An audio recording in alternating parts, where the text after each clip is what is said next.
काफी अरसे बाद उसकी कॉल आई तो कहने लगी कि मैं तुम्हें भूल चुकी थी। खुदा गवाह है कि निकाह नामे पे दस्तखत करते वक्त मुझे एक पल के लिए भी तुम्हारा ख्याल नहीं आया। मैंने पूरी नेक नियति और दयानतदारी से अपना आप किसी और के हवाले कर दिया। शादी की अगली सुबह जब मेरी सास ने सारे घर वालों के लिए नाश्ता बनाने को कहा तो मुझे एकदम से तुम्हारी याद आई। जब तुमने कहा था कि शादी के बाद तुम्हारी मेहंदी उतरने तक किसी काम को हाथ नहीं लगाने दोगे। गर्मी से बेहाल रात का खाना बना के घर वालों को दिया।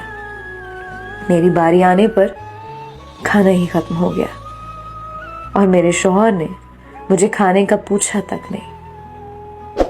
जिंदगी में पहली बार भूखे पेट सोते हुए मुझे तुम्हारी याद आई। जब तुमने कहा था कि तुम मेरे काम खत्म होने का इंतजार कर लिया करोगे लेकिन मेरे बगैर खाना नहीं खाओगे। गुजरी ईद पर कामों में मसरूफ मेहंदी लगाने का वक्त नहीं मिला। चांद रात को मेरा शौहर अपनी बहन को चूड़ियां दिलाने के लिए गया और मेरी सास ने मुझे ये कहकर ना जाने दिया कि तुम मेहंदी चूड़ियां लेने जाओगी तो हजारों काम वैसे ही पड़े रहेंगे। वो कौन करेगा? मुझे उम्मीद थी कि मेरा शौहर मेरे लिए चूड़ियां लेकर आएगा लेकिन वो नहीं लाया। मुझे उस वक्त तुम्हारी इतनी याद आई कि मैं भागकर अलग रूम में चली गई। जी भर कर मैं रोती रही। जब जब मैं तुम्हें याद करती हूँ मेरी आंखें नम हो जाती हैं। मगर मैं क्या करूं?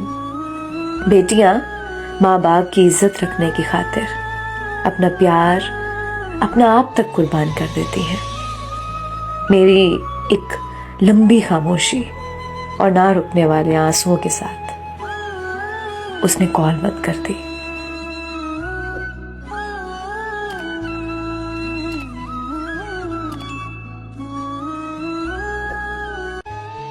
काफी अरसे बाद उसकी कॉल आई तो कहने लगी कि मैं तुम्हें भूल चुकी थी।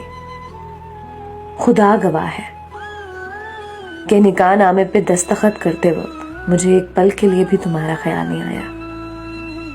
मैंने पूरी नेक नियति और दयानतदारी से अपना आप किसी और के हवाले कर दिया। शादी की अगली सुबह जब मेरी सास ने सारे घर वालों के लिए नाश्ता बनाने को कहा तो मुझे एकदम से तुम्हारी याद आई। जब तुमने कहा था कि शादी के बाद तुम्हारी मेहंदी उतरने तक किसी काम को हाथ नहीं लगाने दोगे। गर्मी से बेहाल रात का खाना बना के घर वालों को दिया। मेरी बारी आने पर खाना ही खत्म हो गया और मेरे शौहर ने मुझे खाने का पूछा तक नहीं। जिंदगी में पहली बार